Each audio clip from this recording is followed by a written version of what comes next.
Olá, queridos, graça e paz do Senhor Jesus. Que bênção estar novamente com você para juntos estudarmos a palavra de Deus e crescermos na graça e no conhecimento. Você está e nós estamos na CGC, que significa crescendo na graça e no conhecimento do Senhor. É a escola bíblica em casa, online, e você tem a oportunidade de crescer e aprender mais da palavra de Deus. Eu quero aproveitar a oportunidade e pedir para você, se você não é inscrito no canal da Constante TV, que você se inscreva, compartilhe os vídeos, deixe aí o seu gostei, compartilhe com amigos, familiares, parentes. Eu creio que será de grande valia e você aprenderá e crescerá muito em intimidade com o Senhor. Aproveito para dizer para você pegar a sua Bíblia, um bloco de anotações, um caderno, para você anotar e fazer aí os seus apontamentos acerca do tema estudado. Nós estamos, queridos, em 13 lições falando acerca do Antigo Testamento. Nós estamos estudando uma introdução ao Antigo Testamento. Nós não é o nosso propósito ser exaustivo no tema, até porque nós não conseguimos, leva-se anos de estudo para se ter um conhecimento mais profundo. Mas nós estamos aqui oferecendo ferramentas e passos iniciais para que você possa estudar com mais afinco, com mais dedicação e com mais clareza o Antigo Testamento. Já respondemos diversas perguntas. São 13 lições esse tema de introdução ao Antigo Testamento e já respondemos diversas perguntas. Uma delas foi: por que estudar o Antigo Testamento? Hoje nós estamos na nossa última lição. Já falamos sobre diversos assuntos, vimos a estrutura, a divisão do Antigo Testamento. Vamos falar um pouco novamente sobre ela hoje. E a nossa última lição de hoje vai falar sobre os profetas maiores.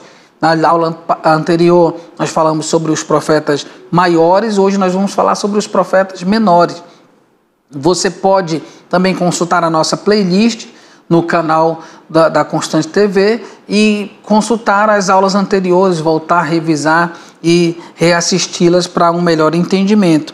Mas o Antigo Testamento, hoje nós estamos na nossa última aula desse tema e é importante deixar claro que o Antigo Testamento é palavra de Deus, inspirada assim como o Novo Testamento. Quando Paulo disse: toda a Escritura, em 1 Timóteo 3,16, toda a Escritura é divinamente inspirada por Deus, ele estava se referindo ao Antigo Testamento, porque naquele exato momento os textos do Novo Testamento ainda não tinham sido escritos, ainda não tinham sido relatados, eles ainda não tinham sido organizados. O cânon do Novo Testamento não estava fechado. E quando Paulo se refere toda a Escritura divinamente inspirada, ele está se referindo ao texto desde Gênesis até Malaquias, segundo a nossa organização cristã e protestante, que para a Bíblia hebraica é Gênesis até o segundo livro das Crônicas. Então a organização é diferente, mas o conteúdo do texto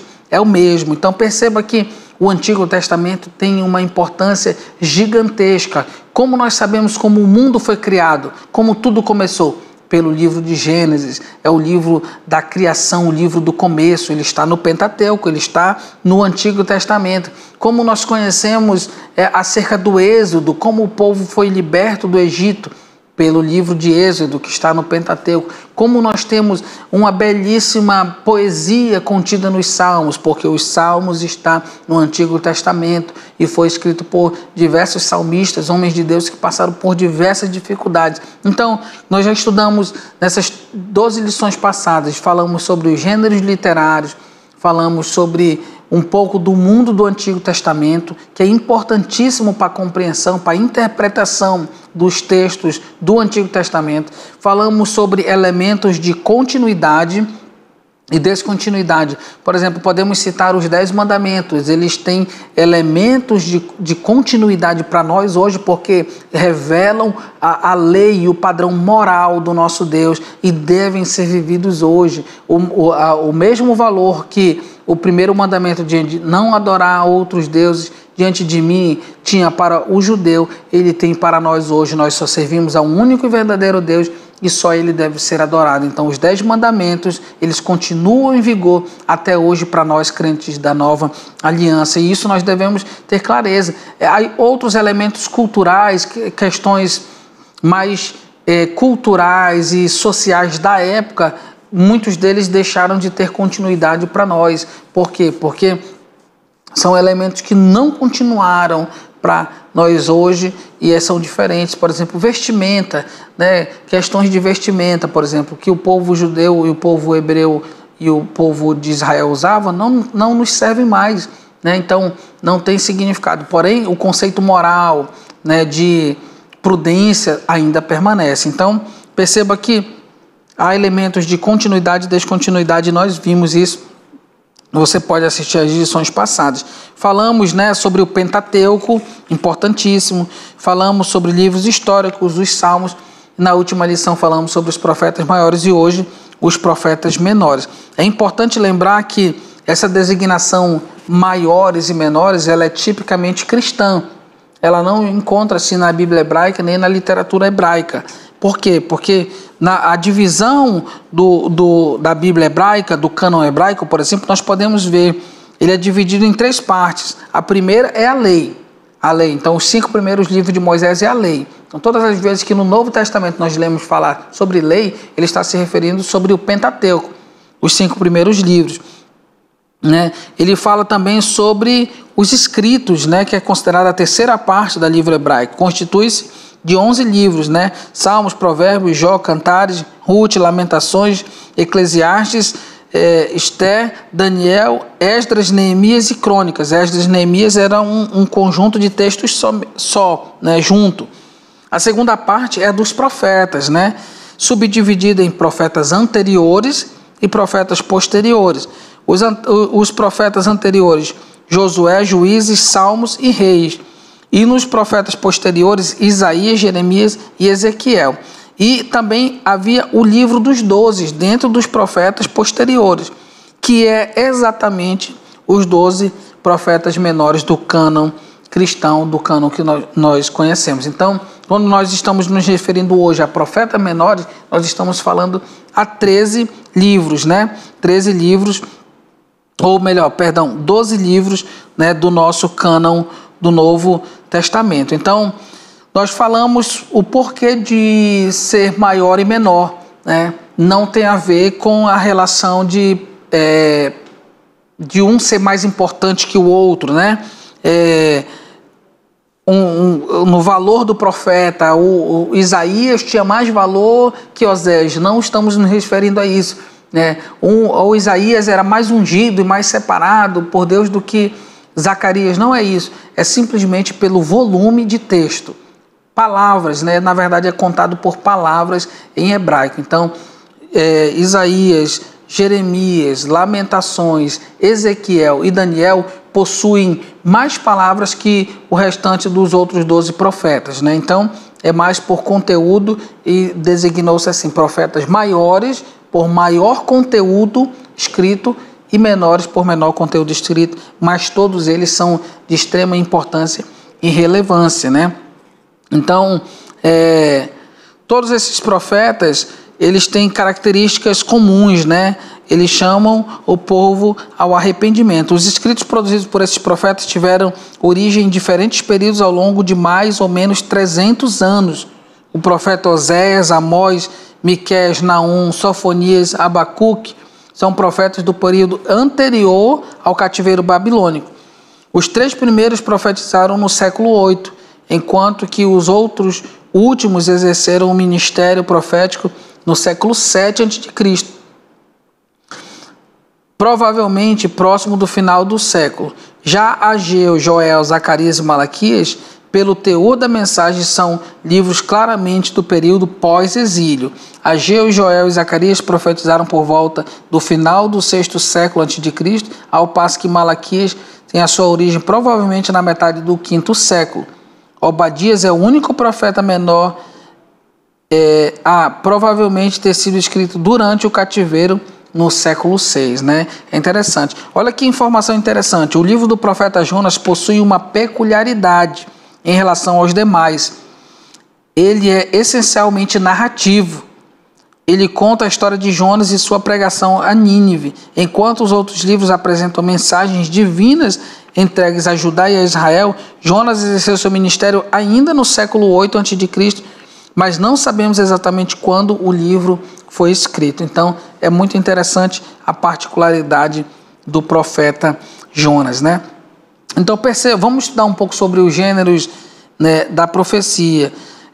De acordo com Gary Smith, os profetas do Antigo Testamento fizeram uso de pelo menos 12 gêneros do discurso profético.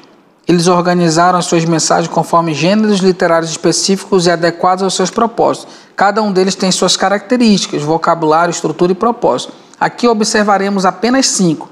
Né? Então, tem o discurso de condenação, que era um tipo de discurso utilizado pelo profeta. Existia uma ação judicial com base na aliança, era um tipo de discurso também. Havia o gênero de disputa, o oráculo de Ai e a convocação ao arrependimento. Vamos citar pelo menos uns 2 deles para a gente dar continuidade. O discurso de condenação. Esse discurso relata uma ação ou atitude pecaminosa contrária à vontade de Deus. Os profetas usavam esse discurso a fim de instruir o povo sobre como o Senhor avaliava o comportamento iníquo, para adverti-lo quanto a um desastre iminente e para exortá-lo a abandonar a impiedade antes que chegasse a condenação. Então, esse tipo de discurso era um discurso de condenação. Ele dizia o porquê, né, o povo estava sendo condenado ou avaliado e dizia o porquê do seu mau caminho, revelava o seu pecado e dizia a mensagem de juízo. Né? Temos também aqui, vamos falar um pouco sobre esse tema, né, de gênero, a ação judicial com base na aliança. O profeta é enviado para apresentar uma convocação, uma intimação ao tribunal divino, para que o povo enfrente o julgamento pelo fato de continuamente transgredir os termos da aliança. Então, nesse tipo de mensagem, com esse gênero literal, o profeta agia era como se fosse um oficial de justiça que ia levar, né, uma ação judicial com base na quebra da aliança do Senhor, e era um estilo de gênero literário também. Então, queridos, no próximo bloco nós vamos dar continuidade acerca dos profetas menores, falar um pouco mais sobre os gêneros da profecia e depois nós vamos falar também sobre o tema, quais os temas que os profetas abordavam em suas profecias. Eu te aguardo até o próximo bloco, pegue aí, tome uma água, vá ao banheiro se você assim sentir necessidade e retorne para darmos continuidade aqui ao tema da nossa última aula acerca do Antigo Testamento. Estamos falando sobre os profetas menores, também importantíssimos para a compreensão da mensagem do Senhor. Até logo mais. Olá, querido, que bênção estar novamente aqui para darmos continuidade ao nosso estudo do Antigo Testamento, hoje especialmente estudando os profetas menores. 12 profetas menores, vimos que eles não são menores ou classificados assim porque são menos importantes ou menos ungidos, menos usados por Deus. Pelo contrário, né?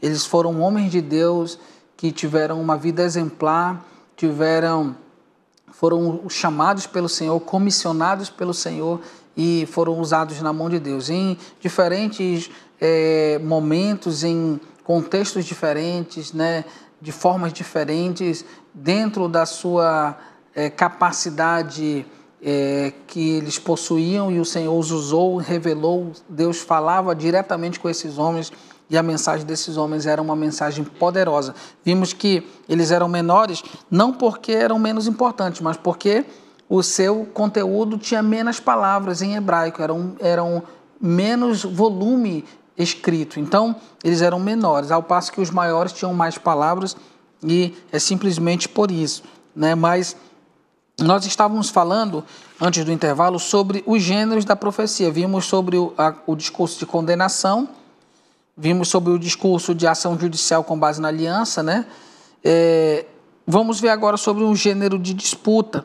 Duas partes podiam entrar em disputa sobre propriedades no Antigo Testamento, no Oriente Próximo. Para resolver a disputa, as partes podiam consultar as leis existentes ou decidir com base numa disputa nos tribunais.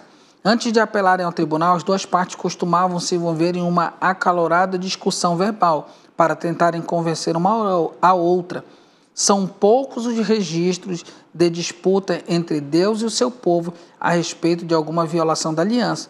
Em Malaquias, capítulo 1, do verso 2 ao 5, é um desses exemplos. Então, no texto de Malaquias, no capítulo 1, há um exemplo dessa disputa, né, de quebra da aliança. É quando alguém tenta dizer assim, mas eu quebrei isso, aquilo outro, eu fiz isso, eu não fiz isso, entra essa disputa. E no texto de Malaquias há essa disputa, mas é claro que sempre quem vence é o Senhor, porque Ele está certo sempre. Há um oráculo de Ai, né? Nesse quarto tipo de gênero da profecia, os profetas empregavam os oráculos de Ai, geralmente acompanhado de pranto, pano de saco e cinza, além de rasgar as vestes. Quando os profetas anunciavam esse tipo de oráculo, é provável que usassem pano de sacos e cinza enquanto proclamavam em prantos a iminente destruição de uma nação pecadora.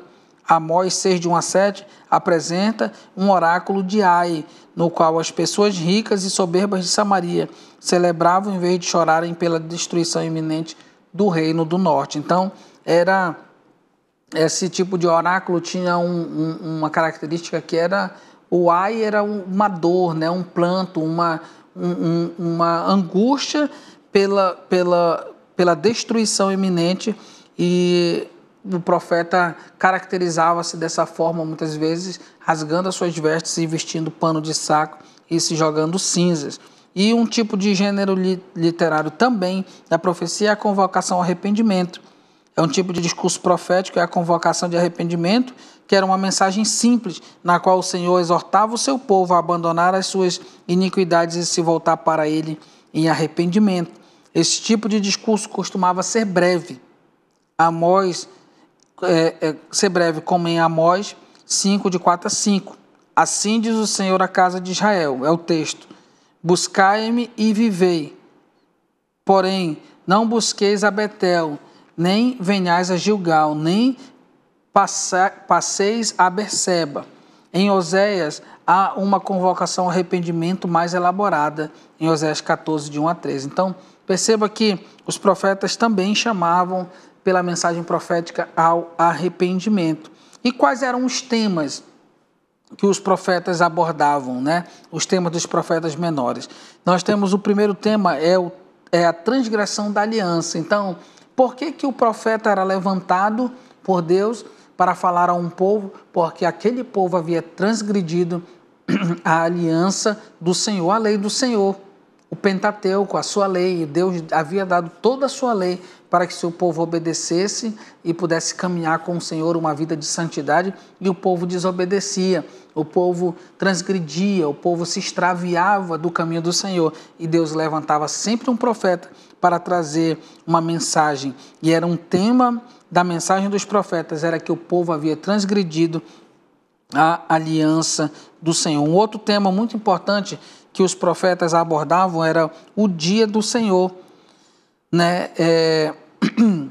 Não se trata de uma referência ao dia do descanso, não se trata ao dia do descanso, ou seja, o Shabat, o dia de sábado, mas sim o dia do juízo divino. A expressão do dia do Senhor tem um significado duplo. Muitas vezes o conceito refere-se a um tempo indeterminado de julgamento, enquanto em outras passagens refere-se ao julgamento escatológico de Deus.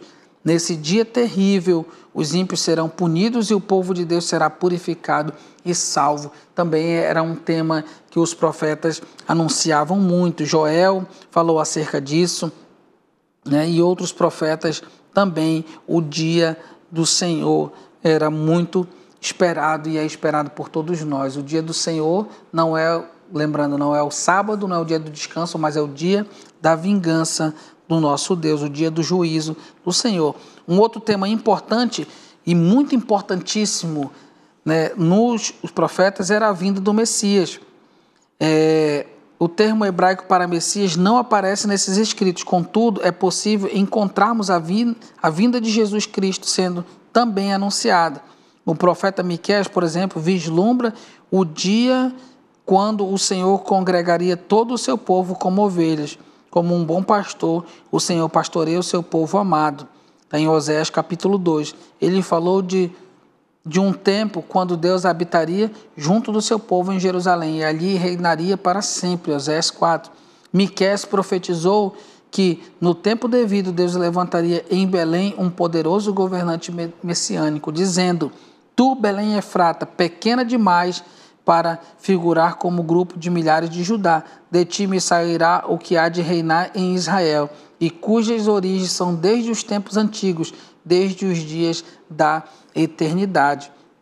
O profeta Zacarias apresenta um dos mais belos quadros proféticos acerca da vinda do Messias. Ele profetizou sobre a obra justificadora do Messias, em Zacarias 3, de 1 a 5, sobre a maneira como ele estabeleceria a paz entre os ofícios de sacerdote e rei, apresentando-se como sacerdote e rei do povo, e sobre a malignidade do povo em rejeitá-lo como seu pastor. Conclusão: os profetas menores figuram como essências para que a igreja contemporânea possa ser fiel às suas obrigações pactuais com o Senhor Deus. A mensagem proferida por eles é tão urgente e necessária para nós como foi para Israel e Judá antigamente. Assim como essas nações, nós também somos infiéis para com o nosso marido e nosso Senhor pactual. Nosso mundanismo é comparado nas Escrituras ao adultério, Tiago 4,4. Os profetas menores nos convocam ao arrependimento. Eles alçam suas vozes de modo emocionado, em pranto, conclamando que coloquemos nossa boca no pó e nos voltemos para o Senhor em arrependimento e fé. Essa é a mensagem dos profetas menores. Queridos, que bênção é nós estudarmos o Antigo Testamento. Que bênção é nós podermos ouvir mensagem como as dos profetas menores ou maiores, ou mesmo nos Salmos, ou mesmo nos livros históricos, nos livros, né, no Pentateuco, nós sermos chamados pelo Senhor a aprendermos de Deus. O Pentateuco, nós vimos, são os 5 primeiros livros que Deus deu a Moisés, revelando a sua lei, a sua vontade. Nós conhecemos a criação pelo Gênesis, do Antigo Testamento. Nós sabemos a vontade de Deus também pelo Antigo Testamento. O livro de Salmos, belíssimo. Provérbios, um livro de sabedoria.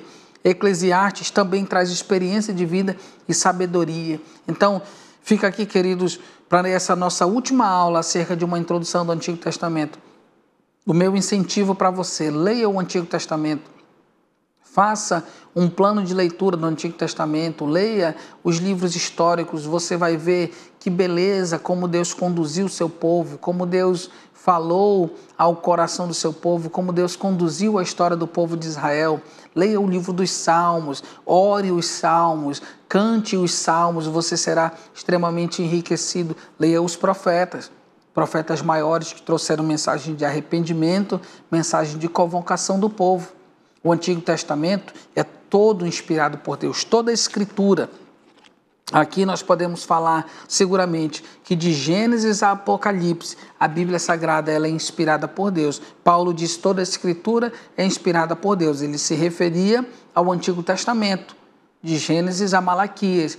E ele sabia que a palavra de Deus é fiel e poderosa. Ele disse para Timóteo: pregar a palavra, pregue a palavra, tempo fora de tempo, exorte com toda a paciência e doutrina. Nós podemos seguramente crer que o Antigo Testamento é palavra de Deus, foi palavra revelada, não de uma única vez, mas em séculos, em milênios, Deus foi falando, usou diversos autores, foram muitos homens usados por Deus, muitas circunstâncias, muitas histórias belas e lindas para nos enriquecer, para nos trazer conhecimento e para nos trazer o conhecimento de Deus. Eu espero que nessas 13 lições você tenha tido um vislumbre, né, ainda que simples, do Antigo Testamento, você tenha adquirido ferramentas para ler o Antigo Testamento com mais alegria, com mais, com mais habilidade, né, para trazer uma interpretação, um conhecimento, que você se debruce na leitura do Antigo Testamento. Se você tem dúvidas, volte às aulas anteriores, consulte a playlist, Veja essas 13 lições sobre uma introdução no Antigo Testamento e você será grandemente enriquecido. Não deixe de ler sua Bíblia todos os dias, leia o Novo Testamento, leia o Antigo Testamento. Nós, cristãos da Nova Aliança, crentes no Senhor Jesus, consideramos a Bíblia Sagrada um livro sagrado, palavra de Deus inerrante, que não falha. Céus e terras passarão, mas nenhuma palavra do Senhor passará sem que se cumpra. E nós confiamos plenamente no Deus que se revelou. Usou homens comuns, usou pessoas comuns, situações do dia a dia, situações da vida para revelar a sua palavra, para revelar-se a si mesmo. Quer conhecer a Deus, querido? Quer conhecer mais o Senhor? Leia a palavra de Deus. Aprofunde-se na Bíblia Sagrada. Não perca tempo, não deixe para amanhã. Leia as Escrituras. Procure uma igreja verdadeiramente bíblica para você aprender, para você ensinar e para você ser ensinado acerca da palavra de Deus. A minha oração e o meu desejo é que você cresça na graça e no conhecimento do Senhor Jesus. Eu espero encontrar você no nosso próximo encontro para estudar um novo tema, tema da nossa Escola Bíblica Dominical, na CGC. Que Deus te abençoe rica e abundantemente.